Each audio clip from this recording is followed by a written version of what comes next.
Hello and welcome to the Tennessee Informer. Thank you all for joining us tonight. I think we all know our government lies to us. And more we find out that this is not just a recent development. And they don't just lie about current events, but they lie about history as well. And it's not just the government. It's academia, K through 12 and beyond. And of course, there's Hollywood and the lefty historians and even allegedly conservative historians and talk show hosts.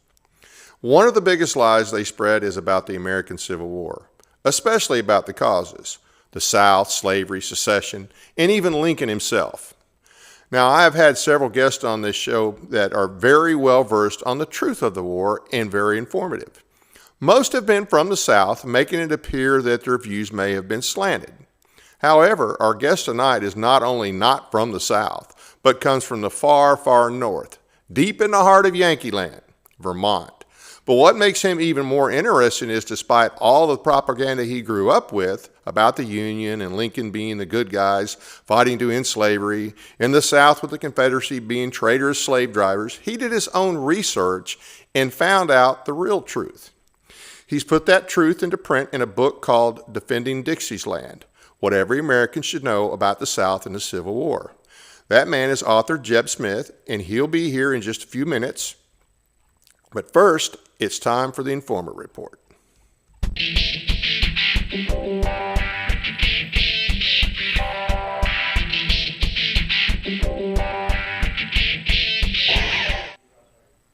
Texas takes a stand. Governor Abbott declared the Muslim Brotherhood and CAIR as foreign terrorist organizations. This will allow more enforcement against them and prevents them from buying land in Texas. That's probably should have happened several years ago, but better late than never. The Trump administration is reportedly going to do the same thing for the MB, and I'm assuming CAIR. But I have to ask, even though that is definitely needed, something the federal government needs to do, should have done decades ago, how's that going to work out with him playing footsies with Qatar? How is that going to work out with him having Qatar invest trillions in our economy? So I'm glad that it's going to happen, or appears that it's going to happen. I'm just not sure if he understands what the jihadist threat really is, or the level, or exactly who is a jihadist. I don't think he understands it. I don't think he has anybody around him who understands it. Qatar has been one of the leading funders of Islamic terrorism worldwide for decades. So we'll have to see how that works out. Trump is defending Madami from the claim that he is a jihadi that was made by Stefanik, who is running for governor of New York. Once again, I don't think he recognizes the doctrine of Islam. I don't think he understands how dangerous that doctrine is. Madami is not only a communist, he is an Islamist. And for a long time, I thought those two couldn't go together, until I did a little research, and oh, by the way, until I went to Iraq and I saw all these communist headquarters all throughout the country. I mean, they mesh very well together. And it seemed to me that his recent meeting with Mandami was just, they were entirely too cozy. I mean, it seems to me like he just, he was more comfortable with Mandami than he is with Massey, or currently with Marjorie Taylor Greene. And he made some comments that you really have to wonder. He said that they have a lot in common, and he's optimistic that he'll do well, and he wants him to do well.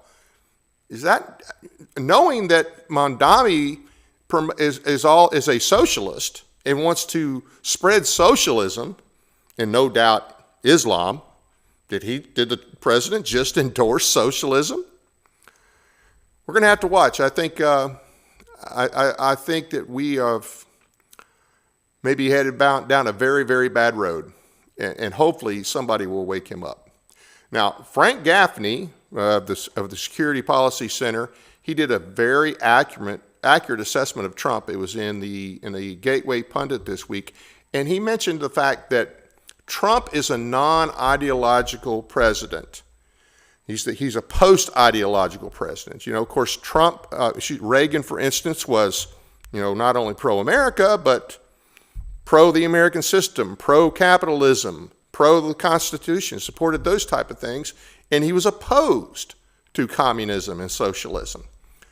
Trump seems to think everything is the art of the deal. And just because he's not ideological doesn't mean people in Qatar are not ideological, people in Iran are not ideological, or the Chinese are not ideological. So it's concerning that he seems to think everything is just a business deal. And I wish he were a little more ideological, but I encourage you to read that. It's by Frank Gaffney in Gateway Pundit, I believe, yesterday.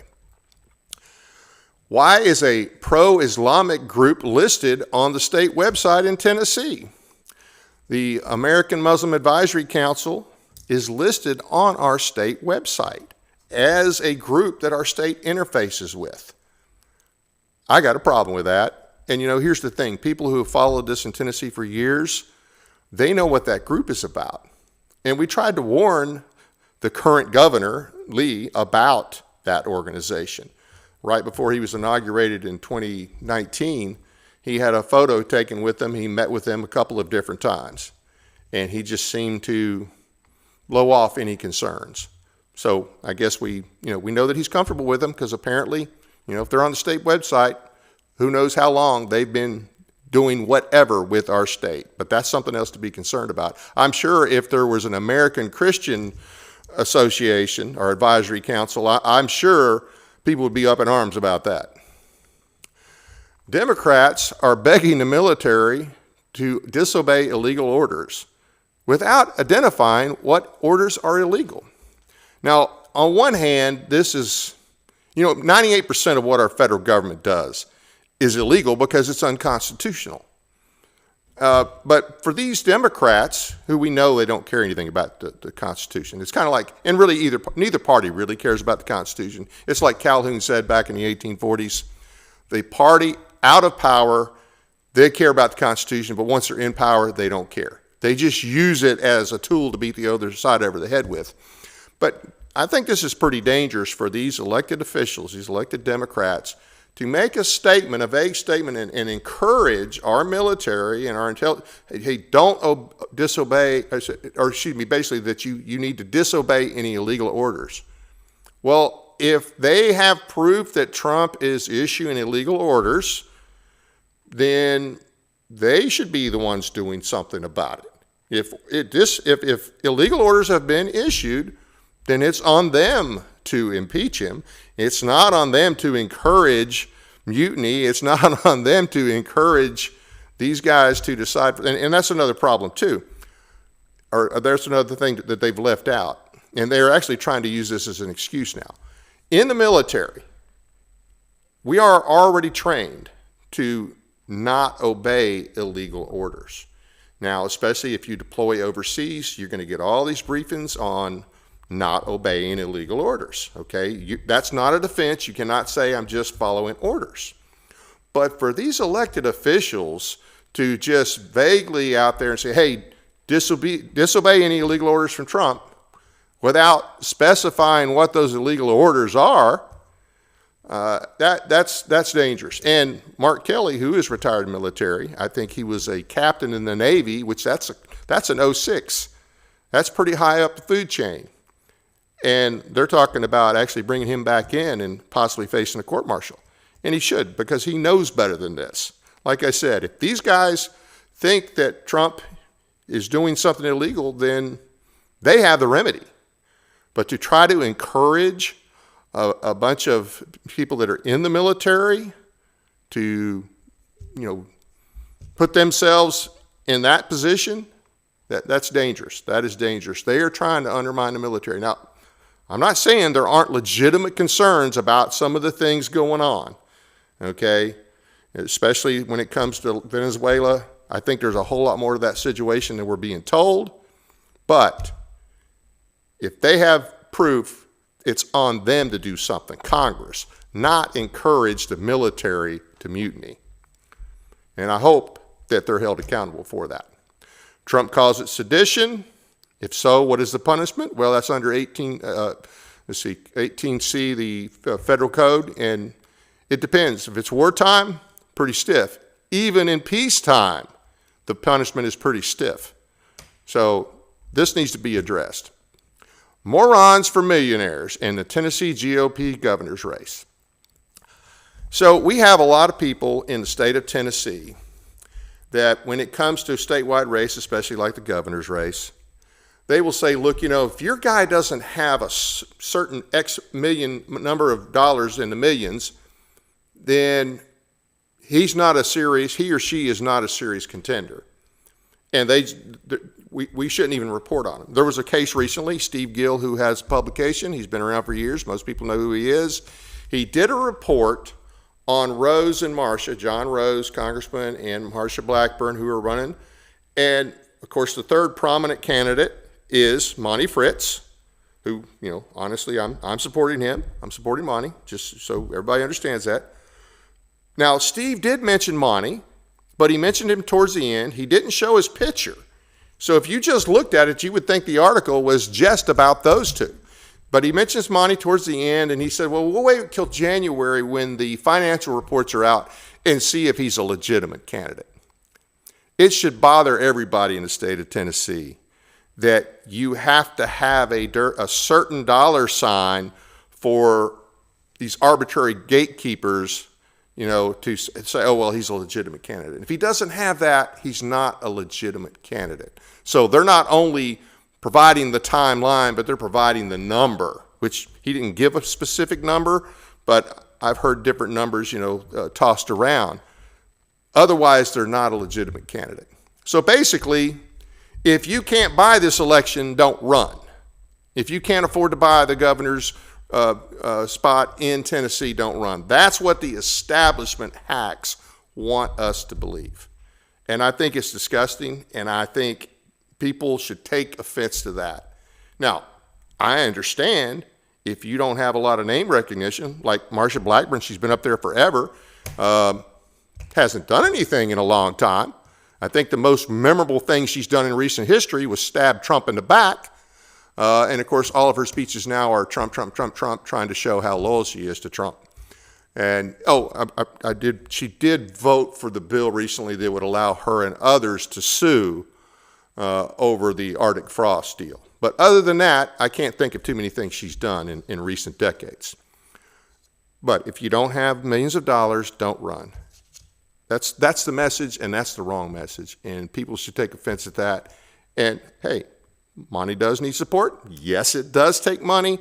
But for these gatekeepers to arbitrarily set a timeline and amount, that's flat out wrong. That wraps up this installment on the Informer Report. If you have a news story that you want to alert us to, be sure to send us an email at tennesseeinformer.tv@gmail.com.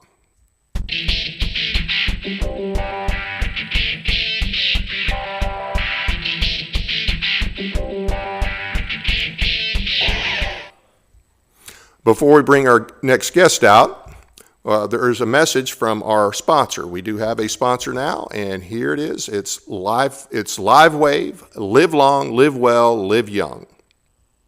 Light, the energy of life itself. Since the beginning of time, light has sustained us, fueled our growth, and shaped the world. Even Einstein recognized that everything we are is made of light. But what if we could harness the light within us? Not just to live, but to renew, restore, and rejuvenate. Introducing LifeWave X39, the first product in the world that activates stem cells using our body's own light. Backed by clinical research, multiple patents, and over 10 years of stem cell research, a revolutionary wearable light technology that unlocks the power of activating our own stem cells with a single, safe, affordable, non-transdermal patch that puts you back in control of how you look, feel, and perform. Unlike drugs or chemicals, X39 works naturally, awakening your body's ability to heal and thrive. It's time to unlock your full potential, restore your vitality, and embrace a healthier, more vibrant you. And now to our guest, Jeb Smith. Jeb is a lifelong Vermonter, an author and speaker whose books include Defending Dixie's Land, What Every American Should Know About the South and the Civil War, written under the pen name Isaac C. Bishop, and Defending the Middle Ages, Little Known Truths About the Crusades, Inquisitions, Medieval Women, and more. Smith has written over 130 articles found in several publications, among them the Libertarian Institute. History Now magazine, Abbeville Institute, the Postal magazine, the Libertarian Christian Institute, Practical Distribution, Rutland Herald, the Vermont Daily Chronicle, Medieval Archive, History Medieval, Medieval Magazine, Fellowship, and Fairy Dust Magazine, and has been featured on various podcasts and radio interviews.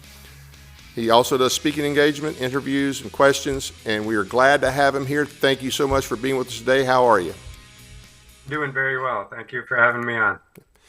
Now, so before we talk about this book, this is not the only historical event or period you've written about. As I talked about in your bio, you usually cover earlier periods like the medieval period.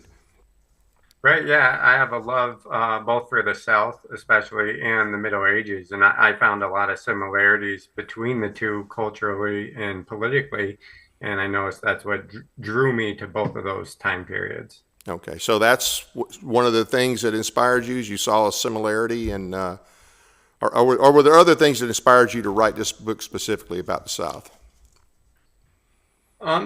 It was, I mean, I've always been interested in the Civil War. It started out through military aspects. I always loved, that angle of the history.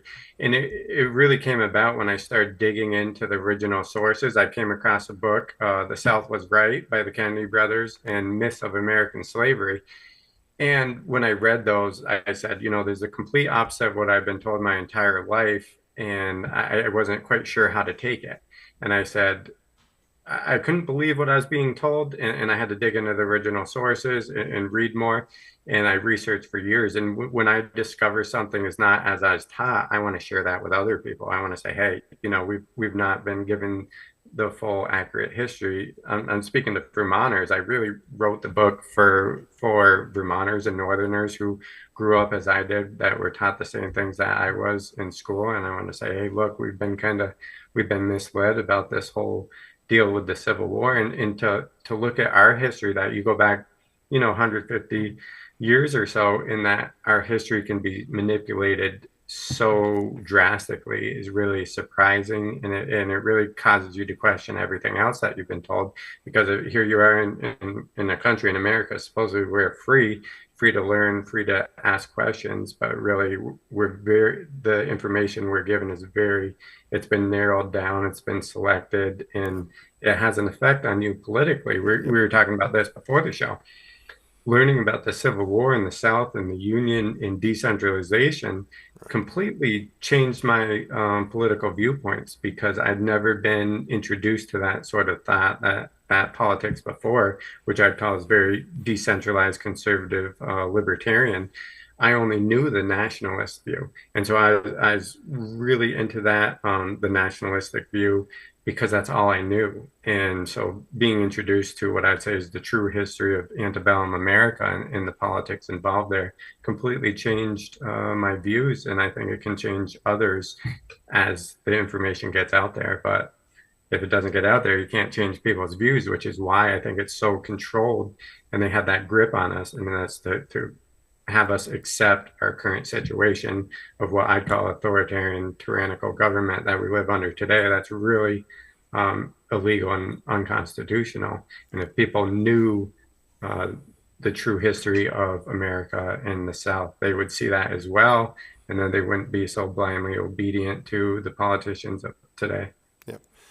Well, and to your point, it's still relevant. This is not just a let's go back and fight another battle, because a lot of the liberal historians and even a lot of the so-called conservative historians, they love Lincoln. Well, Lincoln saved the Union. Well, no, Lincoln destroyed the republic that the founders gave us. That is what Lincoln did, was he destroyed it. And so, and even the lefties will call it this, a lot of them will call it the second American founding. Well, wait a minute. That implies that it's different from the original founding. Right. And it most definitely is different, and not in a good way. Right. Yes, it ended slavery, but we'll talk about that some more here in a minute. And now the book has a lot of details. I haven't read all of it yet. I've read a good bit of it. Tonight we're going to focus on three main areas. Slavery as described in the slave narratives, secession, and Lincoln. And those are, I think, probably three of the the most important areas. So do you want to start with the slave narratives, or you want to start with secession? Which one would you rather start with? We could start with the slave narratives if you'd like. Okay, so Yeah, yeah. go ahead. I know everybody has this idea of slavery, and this is what we're going to say is not to condone it or bring it back, but to give a more accurate picture of what slavery was. As I say in my book, we can still condemn slavery, but we don't have to lie about it to exaggerate the evils. We can tell the truth about it. And I think that actually, as I say in my book, part of what I want to do about in my chapter on slavery is actually unite us, because today politicians and education, they use slavery as a way of dividing black versus white, and they say, we were at war with each other, you should hate these people over here, and they did all these evil things. But if you look at the true history of slavery, you see it was more like family and friends almost in many of these ways, and there was great relationships that existed in these adverse conditions of slavery. And one of the sources that you mentioned that we want to talk about that I loved is the slave narratives.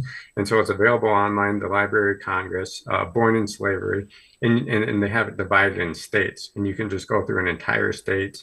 There are thousands of interviews with slaves or former slaves or family members. Sometimes it's sons and daughters because the slaves had passed. There's a few decades later. And they interviewed him and they asked him what slavery is like. And in there, you can find both the good and the bad. And that's what I really like about it. You can find the extremes and everything in between. And if you look at the entirety of the slave narratives, it shouldn't be your only source learning about slavery, but it is a great source to hear firsthand accounts from slaves themselves. But you'll find that what we've done with history, we've taken the worst 10% of slavery, of the slave experience, and we pretended that's what slavery was like everywhere, and that's not the case at all. That was actually a very minimal number of cases and circumstances that what we think of as slavery that actually existed. And by far, there's a lot of slaves that talk about their masters as their best friends and how they love them and all these things they did for them. And masters and slaves going fishing together, going hunting together, teaching them to read, giving them gifts. They're treated as friends and extended family. I mean, these are generally devout Christians compared to our world today, and they're living with these people. They're not, they're not evil in whipping them and doing all these things. Those are very rare cases. And also the states, I go through some of the states' Confederate constitutions, and in there they say, you have to treat your slaves well, you have to feed them, you can't use excessive abuse and all these sorts of things. And many slaves in the slave narratives, when they talk about when slavery ended, that was actually a very sad day for them. Many of them cried because they were kicked off of what they knew, their family. They live in this local community of their friends and family, really on a plantation. And now they're kind of shipped out on their own without land, without money, without care. A lot of the older slaves said, I really wish we were back in those days because I didn't have to worry about food. I didn't have to worry about money, about medical care. All these things were taken care of. All I had to do is go work. And then at nighttime, we danced, we drank, it was basically a party every night. So they really, in many cases, I'd say they really had a relaxed, leisurely life without a lot of stress, without a lot of worry.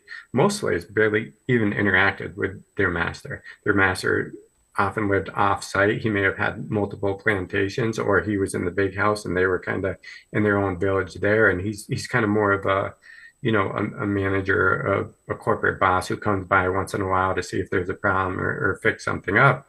And it's not the way it's portrayed in movies and things. Right. And the thing to remember too, when the country was founded, there was slavery in each state or each colony. So at the time of the Declaration of Independence, at the time of the Constitution, it was a slaveholding republic, okay, North and South. Now, the North did end slavery sooner in most cases than the South, obviously. But it's not like they necessarily freed all their slaves. In a lot of cases, they sold their slaves down south. So they ended slavery in their state.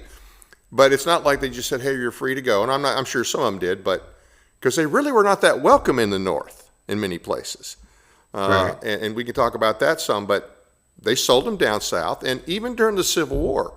I can't. I got to give Brian McClanahan credit for this because this is where I heard it. It was two slave-holding republics fighting, Right. because even states in the North had slaves.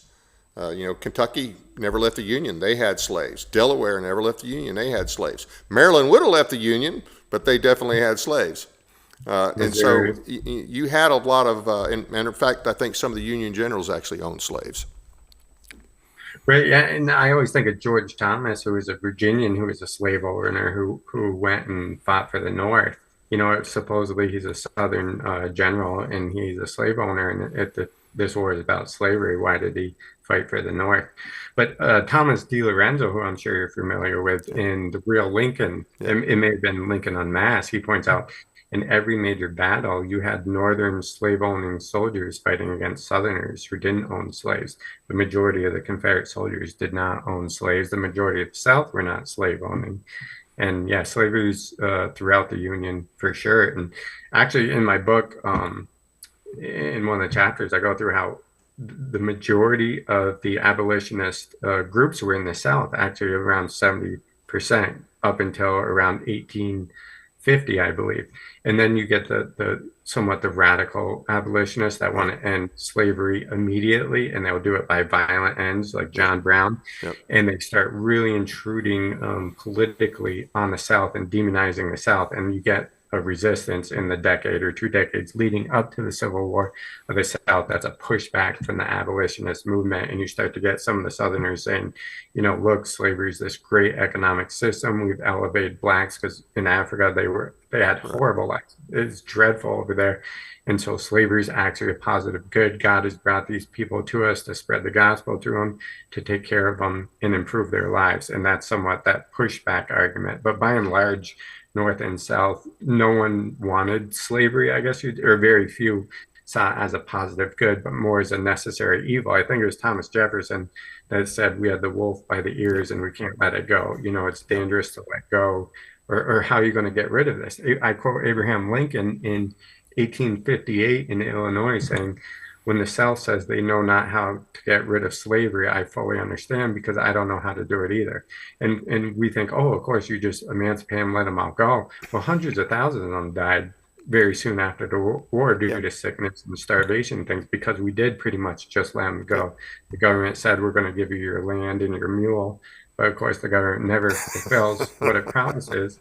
And at the same time, race relations were destroyed the way we ended emancipation. Right. And you look at the South, already individuals were freeing slaves in large numbers. Virginia had, I think it was 250,000 free blacks in 1860. Louisiana, New Orleans, which is is the largest city in the South, a quarter of their population was free blacks.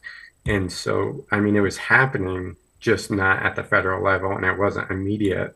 And so we would have lost out the benefits of ending slavery quickly, but you also avoided the negatives of the way we did it. And I'm not saying that we should have continued slavery. I'm just saying there's justification to why Lincoln and many in the North and many in the South said you can't just emancipate everyone immediately. It's going to destroy both North and South, or white and black in the South. But at the end of the war, or towards the end of the war, I know there was a conversation between him and Alexander Stephens, and Stephens brought these issues up. Hey, look, a lot of these guys are just field hands.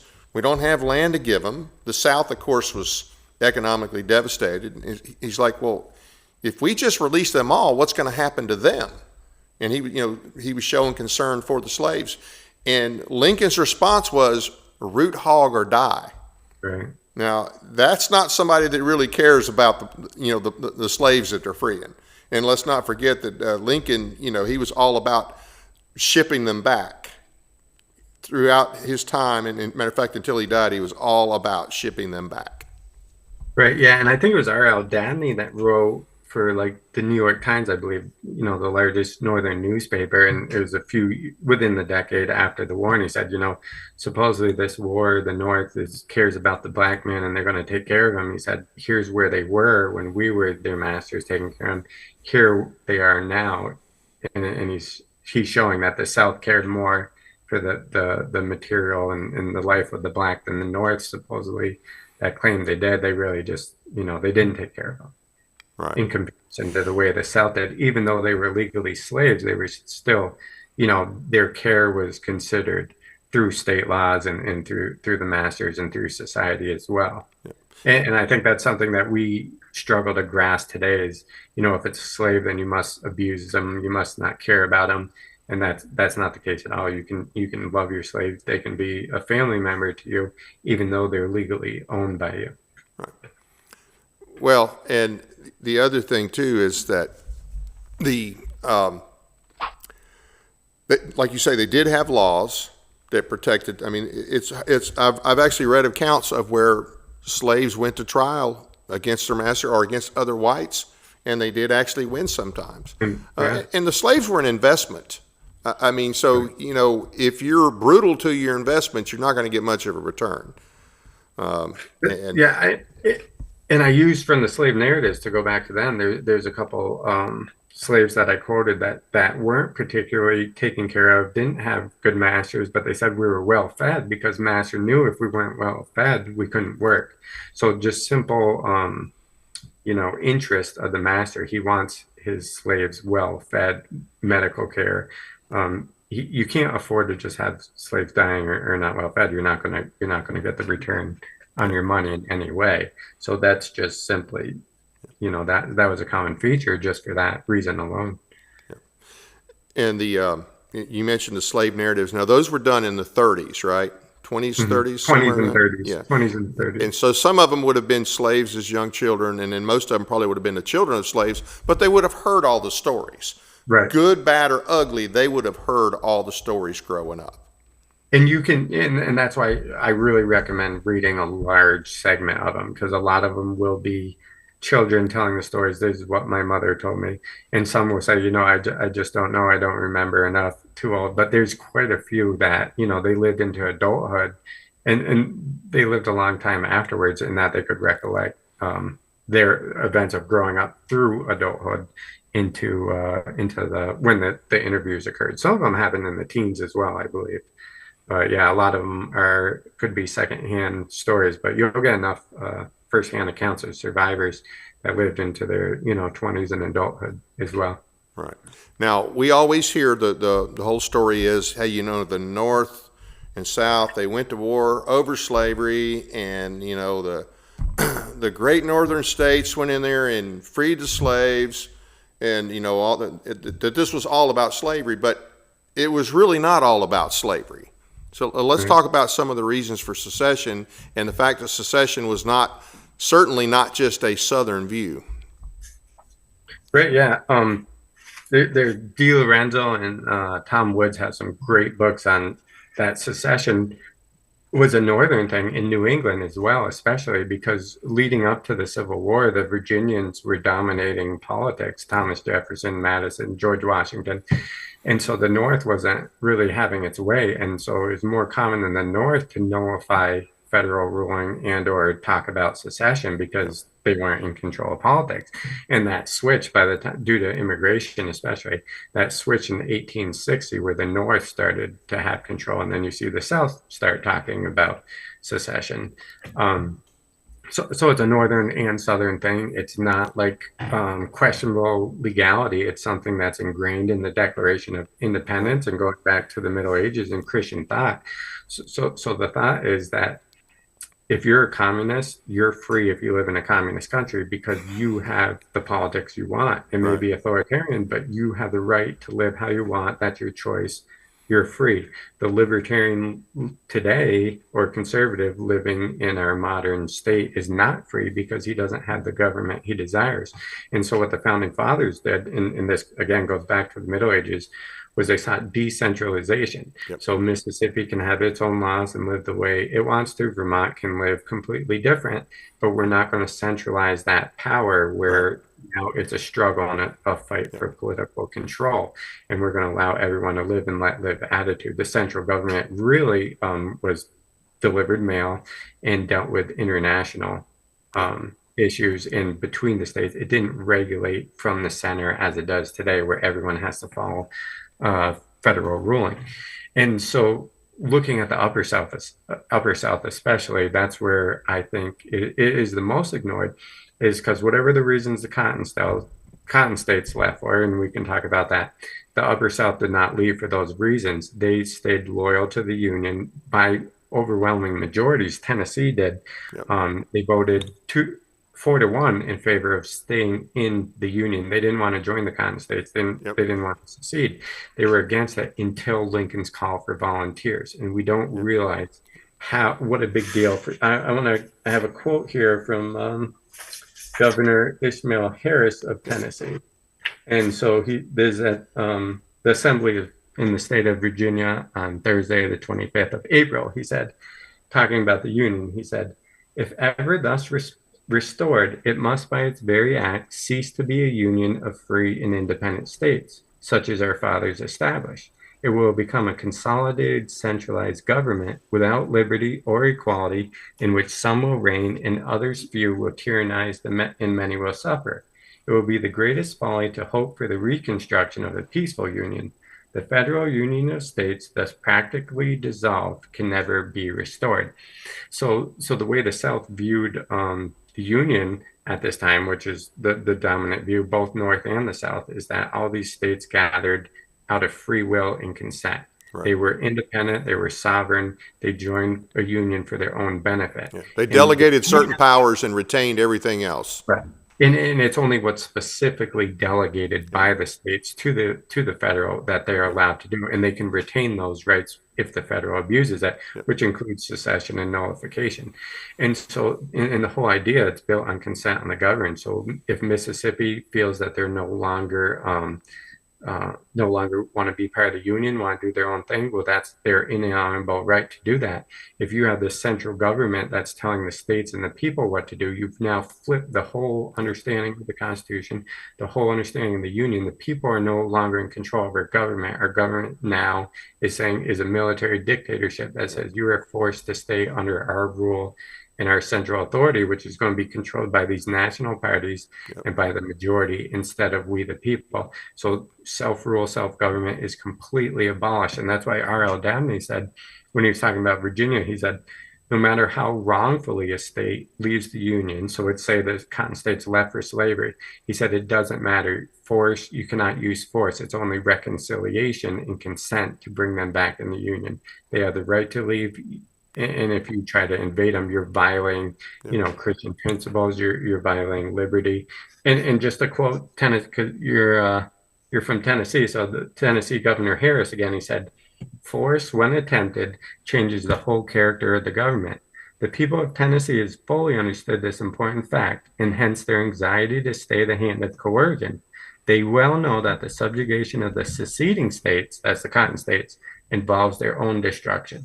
If they go along with Lincoln in subduing these cotton states, their state and all the northern states are also subdued. Everyone is now under the authority of the national government, and that is not the way that antebellum viewed the government up until this radical revolutionary Republican Party under Lincoln.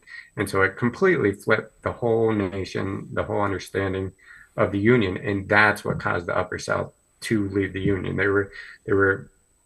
They wanted to be in the Union until Lincoln's call for volunteers that would completely transform our republic and our union into a nation. And that's why there's a newspaper I quote in North Carolina. It says the only republic now existing in America is the Confederacy.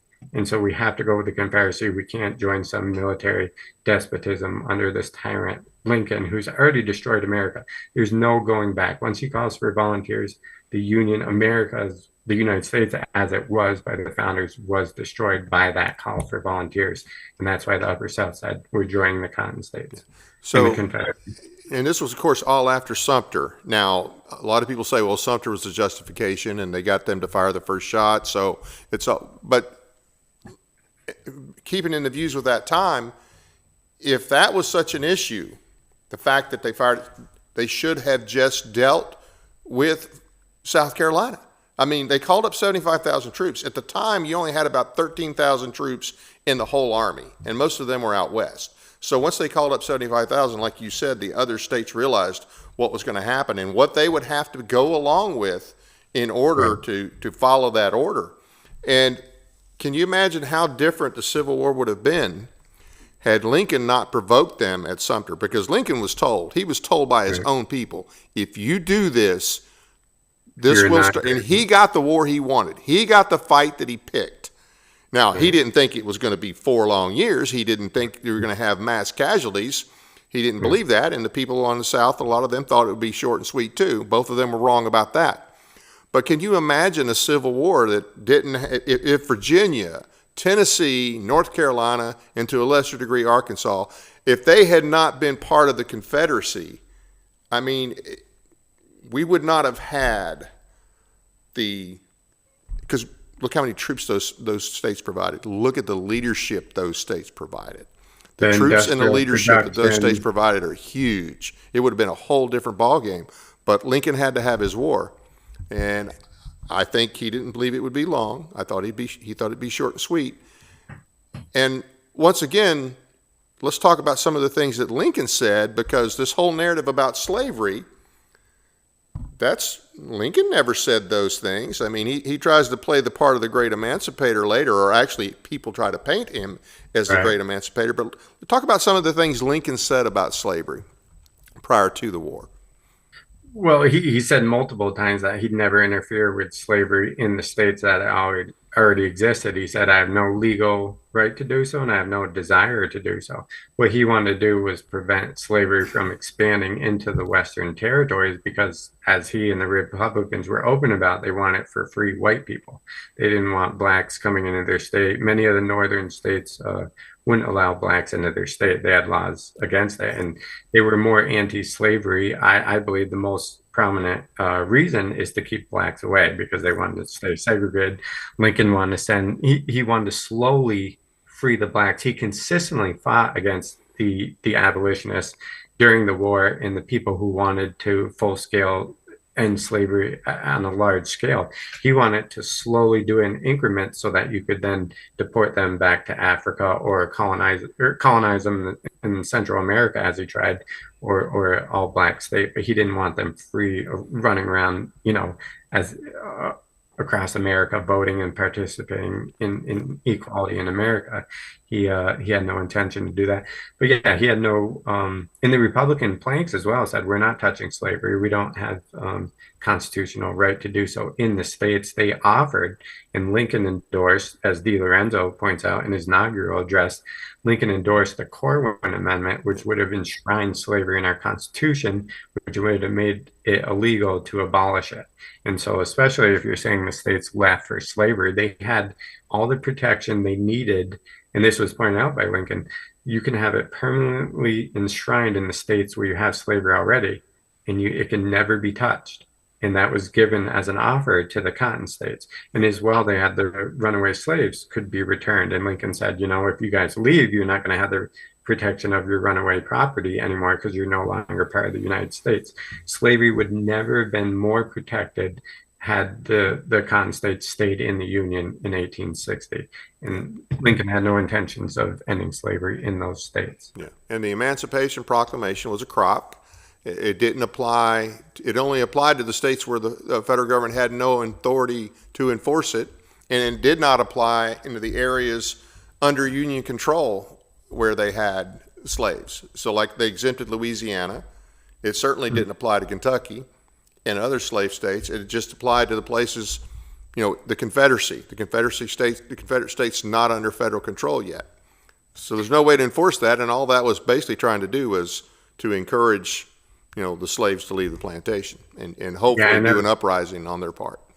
That was definitely a military operation. And Leron Bennett Jr. has a great book, Forced into Glory, Abraham Lincoln's White Dream. And he goes through and shows how Lincoln tried not to do it. He was forced by the states, by governors of Massachusetts, and that wanted to withhold support from the North, because the North was not doing well at this point in the war. And they're saying something has to happen. You have to go after slavery, because slavery is this huge benefit for the South, because the slaves can do all the work for their white population so that they can go to war, and it's maximizing food production in the military capacity of the South. They said we need to hit them here, hit them at slavery, and now weaken the war effort, and that was the main thing. But Lincoln the whole time said, that's forced into glory," is what Bennett Jr. says. He was pushed into it. He said, "I was reluctant to do it. I didn't want to do this. Circumstances have forced me into this situation of writing the Emancipation Proclamation."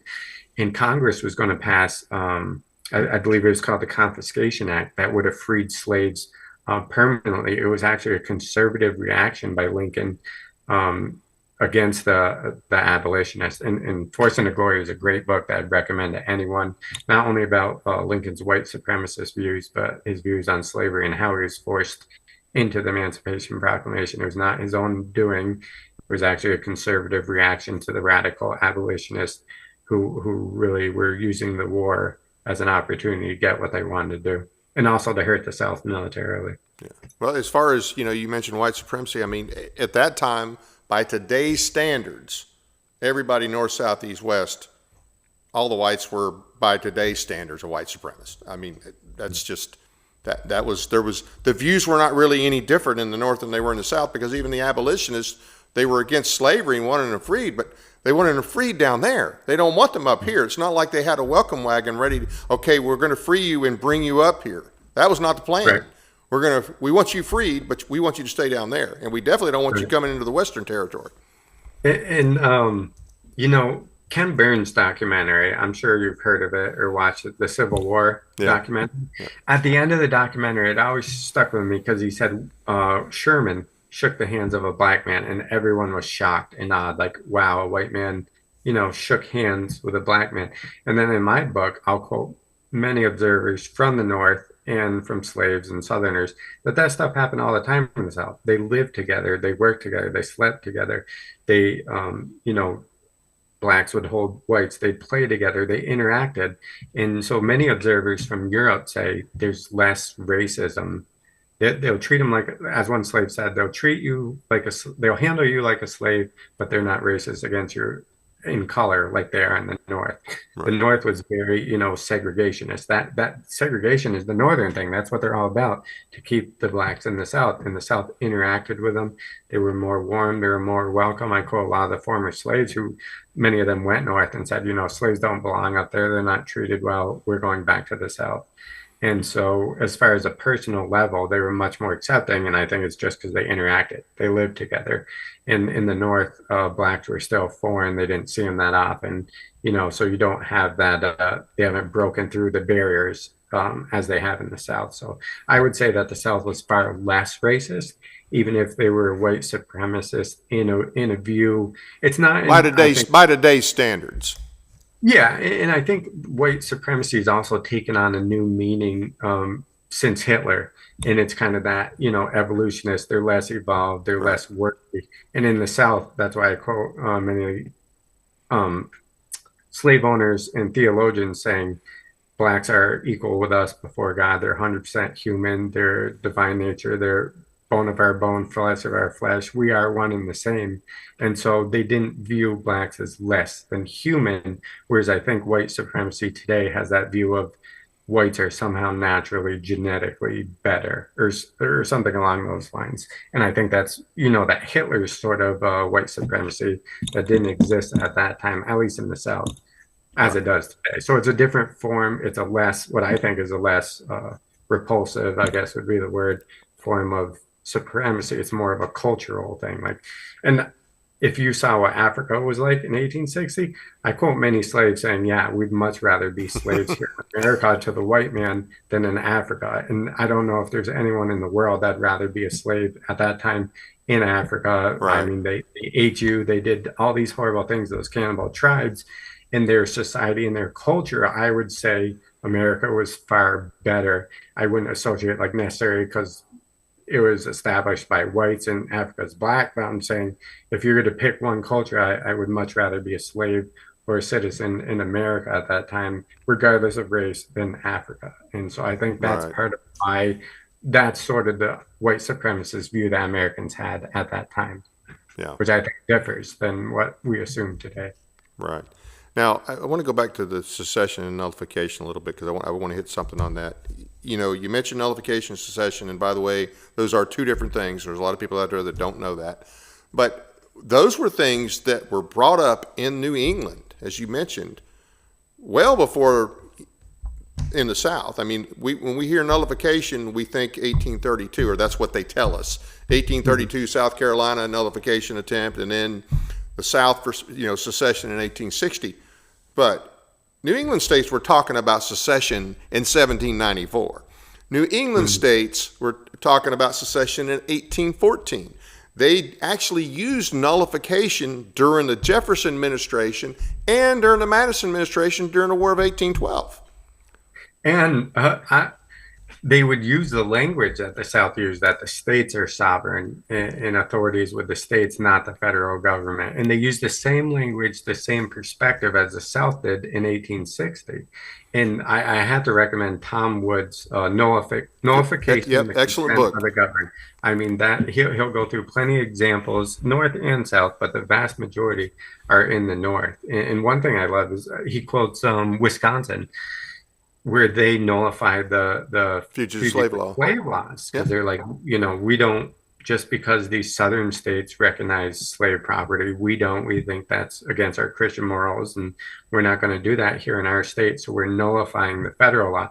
This is in 1859, 1860, around the same time, and we don't ever hear about, that northern, plenty in the North throughout agreed with that southern view. In fact, there's one quote that I love that I'd like to read if I could real quick. I missed it. It's Alexander Hamilton in the New York Ratification Convention, and this is more to do with the upper South causes of secession. So 1788, the New York Ratifying Convention is Alexander Hamilton, a Northern Federalist. He says, to coerce the states is the maddest project that was ever devised. A complying state at war with a non-complying state. Congress marching troops in one state into the bosom of another. Here is a nation at war with itself. Can any reasonable man well be disposed towards a government which makes war and carnage the only means of supporting itself? A government that can exist only by the sword. This single consideration should be sufficient to dispose of every peaceable citizen against such a government. So he's saying that fact alone, which is what happened when Lincoln called for volunteers, which is what caused the upper South to leave. He's saying in 1788 in New York that should cause everyone to go against such a government. So according to Alexander Hamilton, who's the Northern Federalist, if Lincoln had done what he did then, the whole nation should rebel against it and leave, just as the upper South did. And that's why I love James McPherson. I quote, he's a pro-North historian, well-respected. And he said, the South's ideas about Republican in the Union hadn't changed since the founders. The North had. The South was what was normal before Lincoln. And after, it's the northern version that became normal. So the South didn't change. They were conservative. They were the same as the founders. It's the North that changed radically. And we blame the South and we look at them as, seceding, and that's a radical movement. But really, it's a conservative movement. They're simply not going along with what the North is doing in their progressive movements towards modernity. They're simply staying the same. They're very conservative, and they had been all along. So they just simply didn't change, but it makes them, especially in the textbooks, look like the radicals, when really they didn't do anything. They stayed the same. Yeah, secession did not necessarily mean war. I mean, even though some people knew that that's what was going to happen, because they, Lincoln in his inaugural kind of hinted that, okay, well, really, if I don't get my tariff paid, then I'm coming your way. And I want to hit this real quick, though. Not only when the South left would they lose the tariff from the South, which they depended heavily on, the federal government needed that, but they would lose much more than just the tariff, because now you would have another country to your south with ports that didn't charge. So they would have lost a huge source of their income from Europe, because Europe would have traded almost exclusively with the South. So in terms of the actual cause of the war, not only was slavery not the cause of the war, but it's what they always say, follow the money. I believe, that's my personal belief, is that's why Lincoln went to war was over the loss of the money that they were going to lose. I mean, bottom line, they were going to lose that money, and the Union would have been ruined, and so that's why he went to war. But here's the thing: Lincoln destroyed the Founders Republic. So we hear all these people that they lavish all this praise on Lincoln, but he destroyed the republic that the founders gave us. He didn't restore it. He didn't maintain it. He destroyed it. And he changed the nature of the republic. It's no longer voluntary. And if you leave, you will be attacked and destroyed. That's huge. I think there's only a couple of things that have probably been worse than that. But if he had not done that, these other things would not have happened. And I'm talking the 16th Amendment probably would not have happened. And the 17th probably would not have happened. And the other thing that's probably just has been as damaging, maybe even more damaging since then, is the bastardization by the Supreme Court of the 14th Amendment that began about 100 years ago, which began about 50 or 60 years after the 14th was passed. Of course, that's one of the Civil War amendments.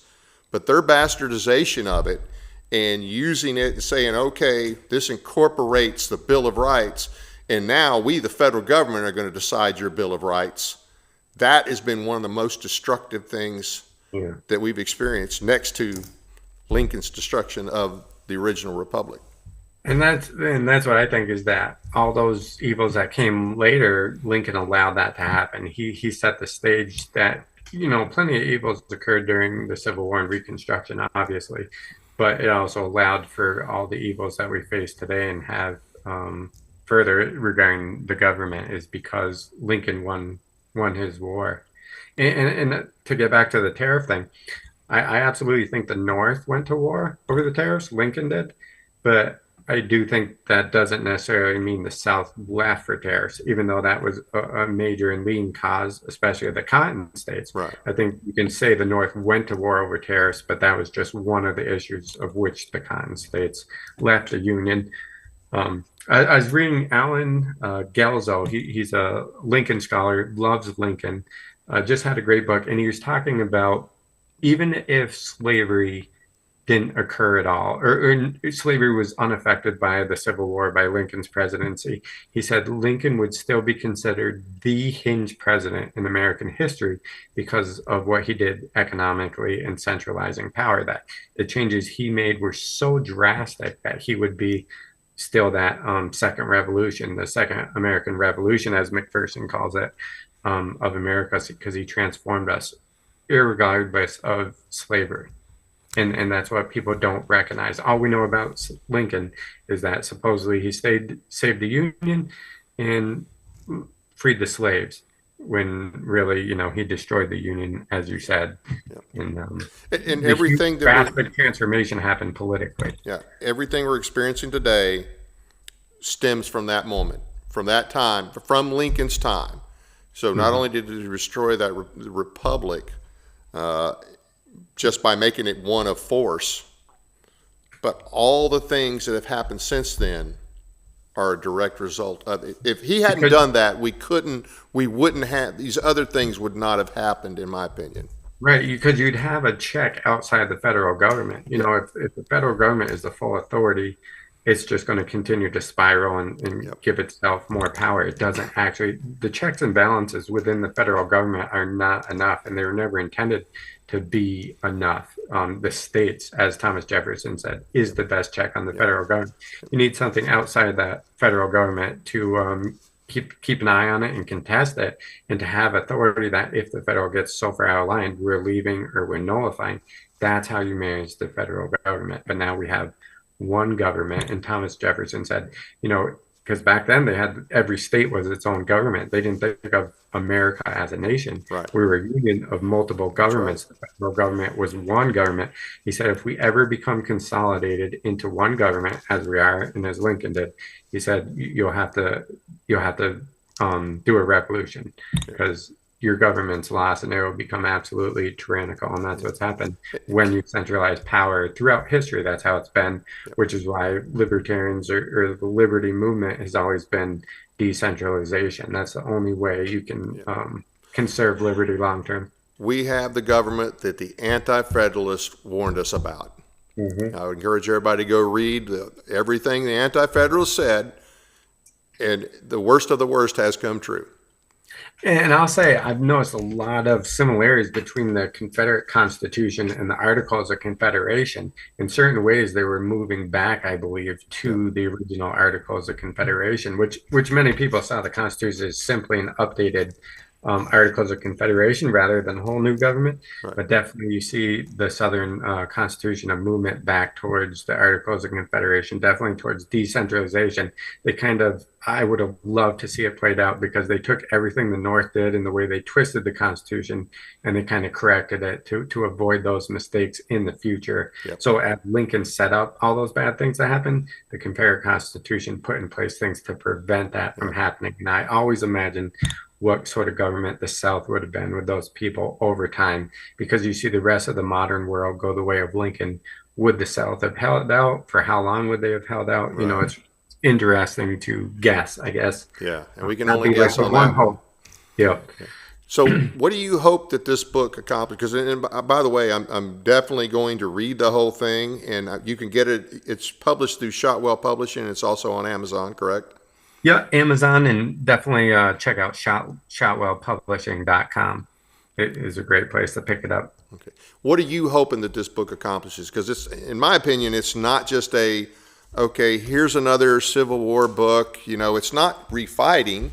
It's really pointing out some things that we're still dealing with the results of this because of what it did to our republic. Which is why I say history is taught the way it is, so that we are compliant with what's going on today. And so that's why history matters and the Civil War matters today. It's not something that should be forgotten, because you can go back to the past and see the mistakes that we've made and how to reverse things, or how we can legally even take action at the local level. But as far as what I hope to accomplish, it's already accomplished far more than I ever thought it would. I was writing more for family, friends. I didn't think it'd reach a wide audience, and it's done far more than I could have ever imagined already. And, you know, joining with Shotwell Publishing, I think it's going to just expand even more over the coming months and year as reviews start pouring in, things like that. So Good, good. I mean, I'm doing speaking engagements. I'm here with you. I would have never imagined this stuff, and so it's already gone beyond what I could have ever imagined. And so I can't ask for more, but I do feel more is coming, and hopefully I've had plenty of people email me, especially from the North, saying it's completely changed their politics. Oh, wow. What they're doing, it's caused people to homeschool, you know, that weren't homeschooling. And it's just been great. I have a lot of advocates, I guess, that have read my book. I didn't spend a dollar on marketing. It's all been word of mouth. And so the more people that get it, the better. I think open up some eyes for sure. Well, that is great, and I hope it continues to do well. And you say that you do know some people that have already read this, and it's changed their whole view. I've had people tell me it's changed their lives, it's changed their decisions. People have moved, they've homeschooled, they've changed the way they do their politics, and it's changed their whole mindset. I guess, like I said, if you can find out that something you were taught that you're so sure is true, presented as true, is actually false, then it opens up your mind to questioning other things. Find out what else you've been lied to about. Yeah. Right. So, and I think we may have hit on some of this, but I got a few questions here if we could. Civil War myth that drives you crazy. What is the myth that drives you the craziest? Oh, I don't know. There are so many. I'd really have to think about that. I would say it's probably associated with Lincoln, that Lincoln was desired equality. Or I guess I'd say that the North is these admirable, non-racist seekers of liberty, and that the South is a bunch of racist slave owners that didn't like blacks. And so I would say that portrayal, because that still exists today. It's still in Vermont. You still hear it, even in modern times, that those are the assumptions. You know, the South is backward, racist, you know, and the North is like this great place to be, when really we have our own forms of, we're very intolerant, I would say. of any views that go against us. But, well, it doesn't help when you have people like Bill O'Reilly and Mark Levin and these others, and V.D. Hansen. Always, when it comes to the South, when it comes to the Civil War and the Confederacy, oh, well, they were just all a bunch of racists. Lincoln saved the country. Lincoln was one of the great Americans, one of the greatest presidents. And either these guys don't know any better, okay, that's possible, or they're just deliberately lying. And here's what really gets me is when they try to draw this link, they try to draw the link from the Democrats of the 1850s and 1860s, who were conservatives, who were the more truer American, generally speaking, in their outlook of how the government was supposed to function, more in line with the founders than were the Union, okay? And they try to make them sound like that they're actually a link to today's communist Democrats. No, I got news for you. The Republican Party of the 1850s and 1860s, who had more communist influence than there was in the South, those are the forerunners of today's progressive Democrats. Exactly. Yeah. Yeah. No, that drives me nuts. And the thing is, I used to listen to guys like Bill O'Reilly, and now he's the example of what I despise. But I don't think it's ignorance. I really don't. I think they're using history as a political tool, and I think they're aware of it, that they're twisting it for their own party's benefit today, to try to make the Republican Party look good and try to make the modern Democrat Party look bad. But yeah, there's no connection between modern Democrats and the Democrats of 1860. No. And any person that knows anything about history is going to find that completely ridiculous. But the Republicans are taking advantage of an ignorant population, which most of America is. We go through government school.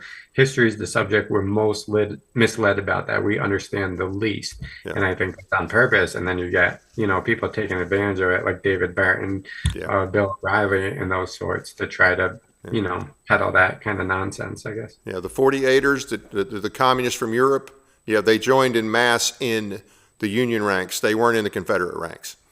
So the Republican Party's history at that time frame is not a good history. It's not something to brag about. So people that try to draw straight lines from either of those parties to today's parties, they're just way off base. Go ahead. Oh, sorry. We were talking about the Republicans, and I think the only thing they have going for them today is that they're not as bad as the Democrats. That's right. And Kennedy's have a great book. I think it's Red Republicans, or Lincoln's Red Republicans, something along those lines. But the socialism, which I think the Republicans are a socialist party, they're just not as bad as the Democrats. Yeah. But all that goes back to 1860, where it infiltrated the Republican Party back then, and it's existed all along. And you have conservatives like the Democrats of the Old South attaching to the Republican Party today only because the other parties work. The Democrats have gone so far left. It's not because the Republican Party is somehow the founders' party and conservative the way it was back then. It's just that they're not as bad. And so they're hoping and trying to transform within the Republican Party.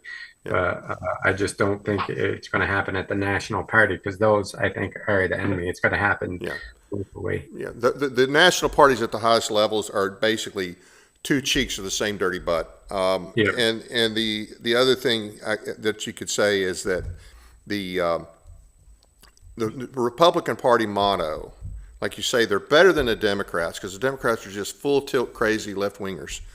Mm-hmm. But their real motto is, vote for us, we suck less. I mean, really, they're not a very, they talk a good game, but what do they do?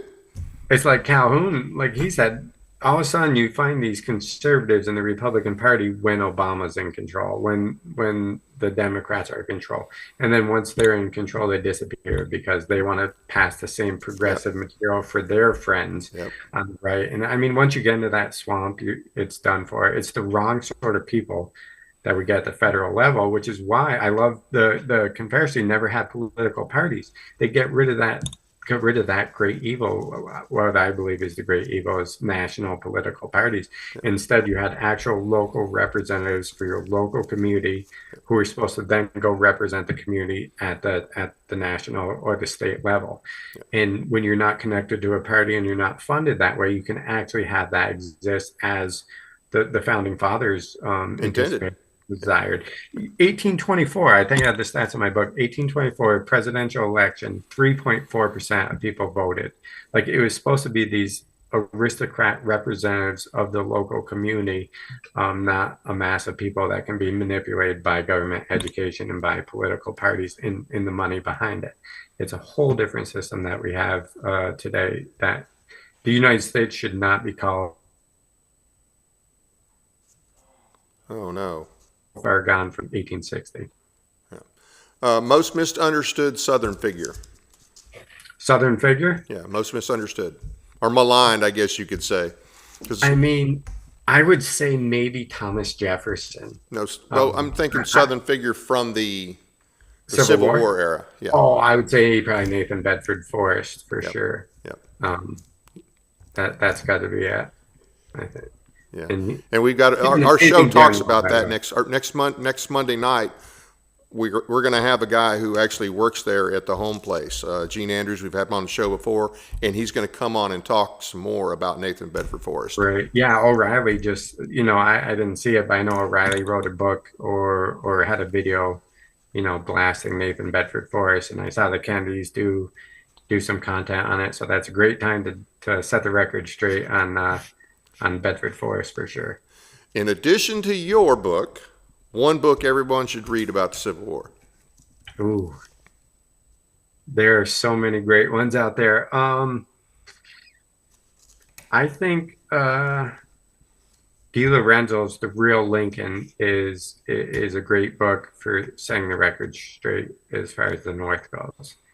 That's a great book. I have to say the South is right. I'm sorry, I didn't think about that first. The South is right by Walter and Don Kennedy. Yep, that's an excellent book. What I'd recommend as a starter. Excellent book. So you can get the book on Amazon or Shotwell. And what's your next project?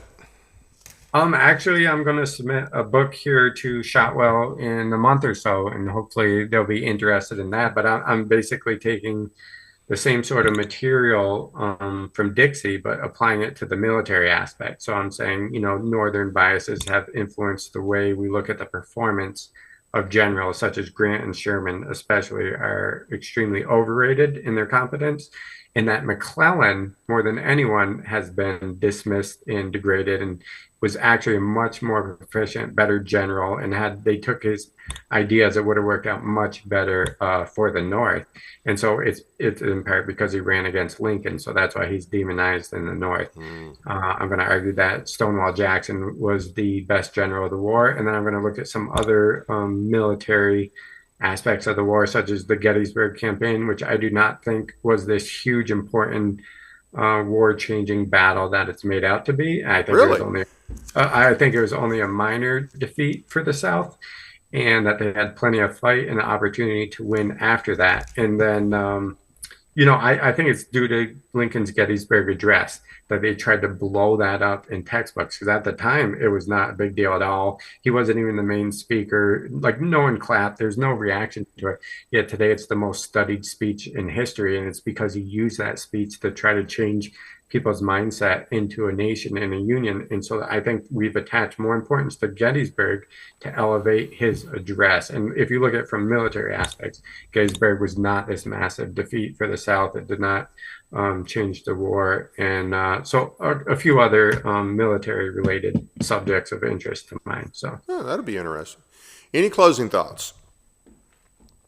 I want to thank you for having me on. I hope that people search for truth. It's definitely not out there for everyone. One thing I've learned over time is it's almost not worth putting the effort. I used to debate and I loved it, and it was a lot of fun. But there's certain people that are just going to be resistant to truth no matter what. And always spread truth with whoever you can. But when, like as Jesus said, kick the dust up on your shoes and leave them behind. Go on to someone else who will listen and share information and truth with those who are ready to do it. And have fun doing it, I guess. Well, hey, it's a great book. I'm glad you wrote it. I'm glad it's out there. Defending Dixie's Land, Amazon or Shotwell Publishing. Great book. A lot of good details in here, and it's not a huge book, but it's got a lot of good information. Hey, I really appreciate you coming on. I'm proud to have you on. Enjoyed it. Definitely have you back. We can talk some more about this book or your next book. I'd like to hear the more details on the book about the actual campaigns, the actual battles. That would be interesting. Awesome. I will, if I could mention real quick, is definitely check out shotwellpublishing.com. They have, over 100 books. They're a pro self-publisher. They're great guys, and you can find books on any subject you could want related to Civil War, and definitely check out their catalog. Okay. So are you, like I said, we consider you a damn good Yankee. How are the Yankees up there looking at you these days? It's not a pretty sight up here, I would say. Even the conservatives are a different sort of conservatives. I'm only here because my kids are here. If I could convince them to go south, I definitely would. But yeah, I mean, there's people, they're open to stuff and you can convince them of things, but it's not really going to change their mindset. And Right. I don't want to say it's a lost cause up here. But people will be surprised, but they just don't. I don't know. It's not as important to them, I guess. Truth or history, Right. it seems overall to a lot of people up here as it is in other areas. Right. Okay. Well, They, hey, they just kind of go with the flow of, okay, that's then, whatever. It's how it is now, and there's nothing you can do about it. yeah. Well, They lack fire or motivation, I guess, in some ways. the shooting has stopped, but Right. the results, we're still dealing with that every day. Right. Hey, thank you again. I appreciate you coming on. Glad to have you. Definitely love to have you back. Awesome. I'd love to be back. No second show for tonight. I want to thank the audience for taking the time to watch our program. It doesn't cost anything to subscribe, so please be sure to hit the like and subscribe buttons as well as the notification bell so you never miss an episode. We appreciate your support. Thanks again to Jonathan and Mary for their financial support for the month of July through November. We really appreciate it. Check out our audio podcast on iHeartRadio, Spotify, and other platforms as well. Sign up for our weekly newsletter at our website, teeninformer.com. Please find and follow us on Facebook and Twitter. On Tuesday, December 2nd, at the Jefferson County Library, David Seal will be hosting legislative training. This is important information that everyone should know so that you can effectively track legislation during this upcoming session. Our first guest next Monday, December 1st, will continue the focus on the War for Southern Independence. This is with Gene Andrews, who will be here to discuss how some major battles might have turned out differently if only the powers to be had listened to Nathan Bedford Forrest. We'll take a deep dive into answering difficult what-if questions. You don't want to miss that. And for our second show next Monday, beginning at 8:30 p.m., Don Gorham of the Gorham Homestead in Dixon joins us to tell us about their operations there and, believe it or not, government interference that she has experienced over the issue of raw milk. Yes, it seems that Tennessee actually has some milk Nazis. You definitely want to hear about that. It's important information. If you're in the 7th District, remember to vote in the special election.